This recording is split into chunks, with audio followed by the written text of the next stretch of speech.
Hi everyone. இன்னைக்கு நம்ம வந்து ஒரு ரெசிபி வீடியோ தான் பார்க்க போறோம். அது வந்து ஒரு டிஃப்ரெண்டான ரெசிபி, இந்தோனேஷியன் ஸ்டைலு மீ கோரெங் எப்படி செய்யறதுன்னு பார்க்க போறோம். ஸோ இந்த மீ கோரெங் அப்படின்னா வந்து மீனா நூடுல்ஸு, கோரெங்னா வந்து stir fry. So noodles stir fry தான். ஸோ அந்த ஒரு ஸ்டைலில் வந்து எப்படி செய்வாங்கன்னு பார்க்கலாம் வாங்க. ஸோ இதுக்கு தேவையான பொருட்கள் பார்த்தீங்கன்னா வந்து நம்ம வந்து ஃபஸ்ட்டு கீரை எடுத்துருக்குறோம். கீரை வந்து ஒரு 100 கிராம்ஸ் அளவுக்கு எடுத்துருக்குறோம். அதை வந்து நான் நல்லா கழுவி வச்சிருக்கிறேன். நீங்கள் வந்து எந்த கீரை வேணால் எடுத்துக்கலாம். கசப்பு கம்மியான கீரையாக இருந்தால் நல்லாயிருக்கும். அப்புறம் வந்து மஷ்ரூம்ஸ் வந்து ஒரு 100 கிராம் எடுத்துருக்கிறேன். சிக்கன் பிரெஸ்ட் பீஸ், அதாவது போன்லெஸ் பீஸு, அது வந்து ஒரு 200 கிராம்ஸ் எடுத்துருக்கிறேன். நீங்கள் வந்து மீட்டு இல்லாட்டி ப்ரான்ஸ் எது வேணாலும் எடுத்துக்கலாம். அது இல்லாமல் வந்து ஸ்ப்ரிங் ஆனியன் ஒரு ஹேண்ட்ஃபுல், கேப்சிகம் ஒரு ஹேண்ட்ஃபுல் எடுத்துருக்கிறேன். அப்புறம் வந்து யூஸ்வலாக இது டோஃபூவில் செய்வாங்க. நம்ம வந்துட்டு இந்த டைம் வந்து இந்தியாவில் ஈஸியாக அவைலபிளாக இருக்குன்றதுக்காக வந்து பொட்டேட்டோவில் செய்கிறோம். அதனால் பொட்டேட்டோ வந்து ஃப்ரை பண்ணி இந்த மாதிரி எடுத்துருக்கிறேன் சின்ன சின்னதாக. அப்புறம் வந்துட்டு முட்டை ஒரு 5, டொமேட்டோ பியூரி, இந்த சில்லி கார்லிக் சாஸ், இது வந்து ஒரு டேபிள் ஸ்பூன் அளவுக்கு யூஸ் பண்ணுவோம். அப்புறம் வந்து ஜிஞ்சர் கார்லிக் பேஸ்ட், அது ஒரு டேபிள் ஸ்பூன். அப்புறம் வந்து ஒரு ஹாஃப் ஆனியன். இப்போ வந்து வாங்க எப்படி செய்யலான்னு பார்க்கலாம். ஸோ இந்த ஸ்டிர் ஃப்ரைக்கு நம்ம எடுத்திருக்க நூடுல்ஸ் பார்த்தீங்கன்னா நம்ம வந்து ஸ்பெகட்டி எடுத்துருக்குறோம். ஸோ இந்த மாதிரி ஸ்பெகட்டி, இது வந்து நம்ம வந்து ஆல்ரெடி வேக வச்சு தண்ணியெல்லாம் ட்ரைன் பண்ணி வச்சாச்சு. ஸோ வந்துட்டு அதை வந்து நீங்கள் வந்து உங்களோட ஸ்பெகட்டி எப்படியோ, இல்லை ஸ்பெகட்டி நூடுல்ஸ் எது வேணால் யூஸ் பண்ணிக்கலாம். ஸோ வந்து அதுக்கேற்ற மாதிரி நம்ம வந்து பேக்கேஜில் வந்து இன்ஸ்ட்ரக்ஷன்ஸ் இருக்கும். அதுக்கேற்ற மாதிரி நம்ம வந்து அதை வந்து நம்ம வேக வச்சு வச்சுக்கோங்க. இப்போ வந்து நம்ம முட்டையை வந்து நல்லா பீட் பண்ணிக்கலாம் சால்ட் அண்ட் பெப்பர் போட்டு. ஸோ இந்த மாதிரி ஒரு ஸ்டிர் ஃப்ரை பண்ணுறதுக்கு ஏற்ற மாதிரி ஒரு ஓக் எடுத்துக்கலாம். எடுத்துகிட்டு அதில் ஒரு 3 டேபிள் ஸ்பூன் அளவுக்கு வந்து நம்ம குக்கிங் ஆயில் ஆட் பண்ணியிருக்கிறோம். ஆட் பண்ணிவிட்டு நம்ம வந்துட்டு அடுப்பு ஆன் பண்ணிவிட்டு ஹை ஃப்ளேமில் வச்சு இந்த பீட் பண்ண முட்டையை வந்து போட்டுக்கலாம் சூடு வந்தோடனே.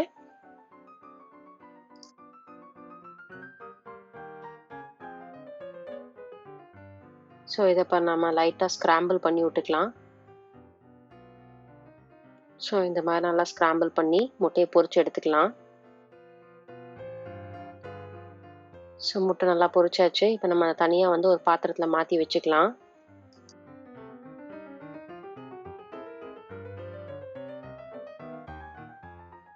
இப்போ அதே ஓக்கில் நம்ம வந்து இன்னொரு 3 டேபிள் ஸ்பூன் அளவுக்கு ஆயில் ஊற்றிக்கலாம். இப்போ இதில் வந்து எண்ணெய் சூடு வந்தோடனே நம்ம வந்து ஒரு பட்டை, ஒரு கிராம்பு, ஒரு ஏலக்காய் போட்டு ஒரு ஹாஃப் ஆனியன் போட்டுக்கலாம். ஒரு பாதி வெங்காயம் இருந்தால் போதும். சின்னதாக இருந்தால் 1 போட்டுக்கலாம். ஏன்னா நம்ம வந்து ஸ்ப்ரிங் ஆனியன்ஸ் இதில் ஆட் பண்ணுறதுனால நம்ம வெங்காயம் ஜாஸ்தி போட வேண்டாம். நம்ம வந்து நீங்கள் 1 இல்லாட்டி சின்னது போட்டுக்கலாம். போட்டுட்டு சிக்கனையும் அதில் ஆட் பண்ணிக்கலாம். ஸோ இப்போ இந்த சிக்கனுக்கு தேவையான அளவு ஒரு டேபிள் ஸ்பூன் அளவுக்கு ஜிஞ்சர் கார்லிக் பேஸ்ட் போட்டுக்கலாம். போட்டுட்டு இப்போ தேவையான அளவு சால்ட் போட்டுக்கலாம்.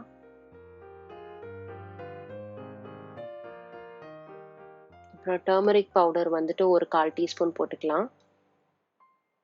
சீரகத்தூள் ஒரு 1/2 டீஸ்பூன் அளவுக்கு போட்டுக்கலாம்.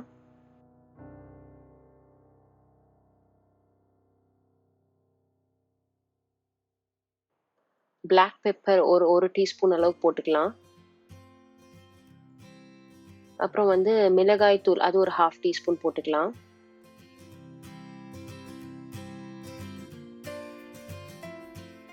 போட்டுட்டு அதை நல்லா ஸ்டிர் பண்ணிக்கலாம். ஸோ சிக்கன் நல்லா வந்து ஒரு 3 மினிட்ஸ் ஹை ஃப்ளேமில் நல்லா இந்த மாதிரி வதக்கிட்டு அதை மூடி வச்சிடலாம். ஸோ இப்போ நம்ம வந்து பார்த்தீங்கன்னா நம்ம வந்து லோ ஃப்ளேமில் வச்சு இந்த சிக்கனை மூடி வச்சுட்டோம். இப்போ ஒரு 3 மினிட்ஸ் கழிச்சு பார்த்தா சிக்கன் நல்லா வெந்துருச்சு. இப்போ இதில் வந்து நம்ம மஷ்ரூம் ஆட் பண்ணிக்கலாம்.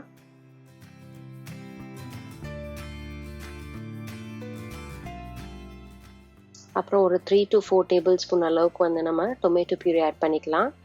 இது இல்லைன்னா தக்காளி அரைச்சி போட்டுக்கலாம். நம்ம தக்காளி வேக வச்சுட்டு அரைச்சிட்டு அதை போட்டுக்கலாம். தோலை நீக்கிடணும் அரைக்கிறதுக்கு முன்னாடி.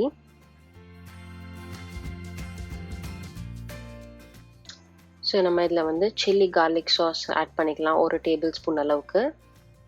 ஸோ இந்த பிராண்டை தான் ஆட் பண்ணணும் இல்லை, நீங்கள் எந்த சில்லி கார்லிக் சாஸ் ஆட் பண்ணாலும் நல்லாயிருக்கும்.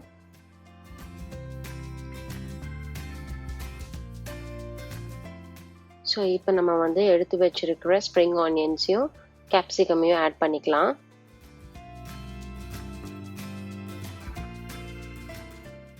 ஸோ இப்போ எல்லாத்தையும் இதை வந்து நம்ம கொஞ்சம் கொஞ்சமாக மிக்ஸ் பண்ணிக்கலாம்.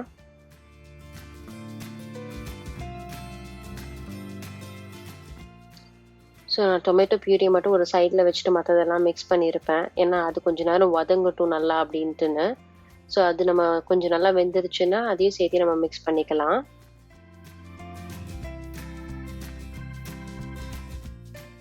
ஸோ இந்த நூடுல்ஸோட ஆரிஜின் பார்த்தீங்கன்னா சிங்கப்பூர், மலேசியா, இந்தோனேஷியா இந்த சைட்லாம் வந்துட்டு இந்த நூடுல்ஸ் வந்துட்டு ரொம்ப ஒரு மெயின் ஃபுட்டாக இருக்கும். இந்த மாதிரி வந்து ஸ்டிர் ஃப்ரை பண்ணி சாப்பிட்றது.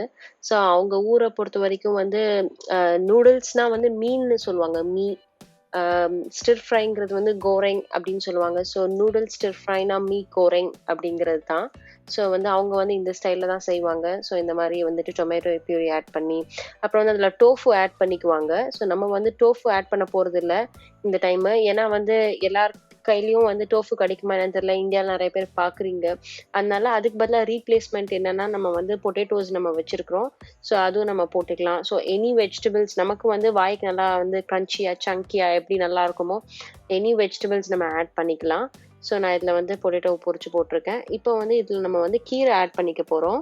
ஸோ இந்த ஸ்டேஜில் கடைசியாக கீரை ஆட் பண்ணிக்கலாம். ஸோ முன்னாடியே ஆட் பண்ணால் ரொம்ப வதன்னு போயிடும். ஸோ எல்லாமே போட்டதுக்கப்புறம் கடைசியாக நம்ம கீரை ஆட் பண்ணிக்கலாம். ஸோ ஃப்ளேம் பார்த்திங்கன்னா நம்ம வந்து மீடியம் ஃப்ளேமில் வச்சுருக்கோம். இப்போ வந்து இந்த கீரைக்கு தேவையான சால்ட் மட்டும் லைட்டாக போட்டுக்கலாம். ஸோ இந்த கீரை நல்லா மிக்ஸ் ஆகிற அளவுக்கு நல்லா ஸ்டிர் பண்ணியாச்சு. நல்லா கீரை மிக்ஸ் ஆகிடுச்சு. ஸோ ஒரு 3 minutes கழித்து பார்த்தா கீரையும் நல்லா வெந்துருச்சு. சாஃப்ட் ஆகிடுச்சு பாருங்கள். ஸோ நல்லா கீரைலாம் வெந்து இந்த மாதிரி சாஃப்ட் ஆனதுக்கப்புறம் நம்ம இப்போ வந்து நம்ம இந்த ஸ்பெகட்டி ஆட் பண்ணிக்கலாம் நூடுல்ஸை.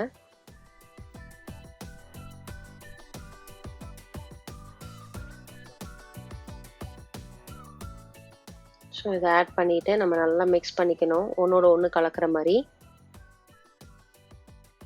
ஸோ இப்போ நல்லா மிக்ஸ் பண்ணியாச்சு. இப்போ நம்ம இதுக்கு மேலே டாப்பிங் வந்து நம்ம வந்து பொரிச்சு வச்சுருக்கிற உருளைக்கிழங்கை போட்டுக்கலாம். ஸோ அதை நம்ம டீப் ஃப்ரை பண்ணி வச்சுருக்கிறோம் நம்ம ஆயிலில். ஸோ அதை போட்டுக்கலாம். அதை போட்டு ஒரு மிக்ஸ் கொடுத்துக்கலாம். இதுக்கு பதிலாக நீங்கள் வந்து டோஃபு கிடச்சிதுன்னா டோஃபு போட்டு பாருங்கள், ரொம்ப நல்லாயிருக்கும்.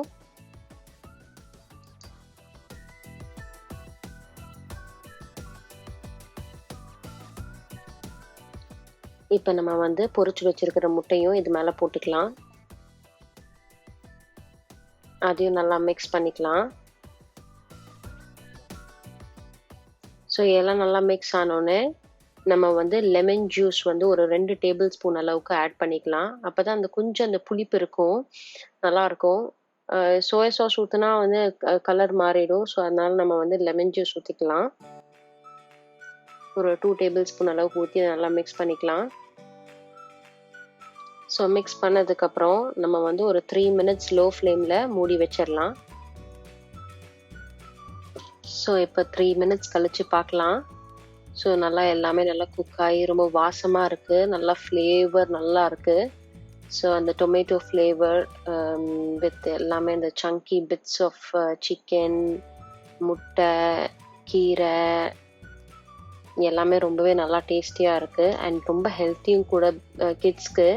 யூஸ்வலாக கிட்ஸ் வந்து கீரைலாம் நிறைய பேர் சாப்பிட மாட்டானா, இந்த மாதிரி போட்டு கொடுத்தா கண்டிப்பாக நூடுல்ஸ் சாப்பிடாத பிள்ளைங்களே கிடையாது இன்னைக்கு. ஸோ அதில் வந்து இந்த மாதிரி நம்ம போட்டு கொடுத்தா குழந்தைங்க ரொம்பவே விருப்பமாக சாப்பிட்ருவாங்க. So it's a very healthy dish. So try பண்ணுங்கள் வீட்டில். ஸோ இப்போ ஃபைனலாக இந்த மாதிரி குத்தி விட்டு ஒரு நல்லா ஒரு மிக்ஸ் பண்ணிக்கலாம். எல்லாமே மிக்ஸ் பண்ணிவிட்டு நம்ம வந்து பிளேட்டில் ட்ரான்ஸ்ஃபர் பண்ணிக்கலாம். So yummy Indonesian style mee goreng செஞ்சாச்சு, சாப்பிட போகிறோம். ஸோ நீங்களும் ட்ரை பண்ணி பாருங்கள். ஒரு டிஃப்ரெண்ட்டான ஒரு ஃபுட்டு இது. கண்டிப்பாக ட்ரை பண்ணி பார்த்துட்டு உங்கள் ஃபீட்பேக்கை கமெண்ட் செக்ஷனில் சொல்லுங்கள். நான் உங்களை இன்னொரு வீடியோவில் பார்க்குறேன். until then bye from Rifa. நம்ம சேனலை சப்ஸ்கிரைப் பண்ணாமல் இருந்தால் சப்ஸ்கிரைப் பண்ணிடுங்க. அப்படியே அந்த பெல் பட்டனையும் ப்ரெஸ் பண்ணிடுங்க. பிடிச்சிருந்தா லைக் பண்ணுங்கள். உங்க ஃப்ரெண்ட்ஸ் கிட்ட ஷேர் பண்ணுங்க. Thank you so much. Bye.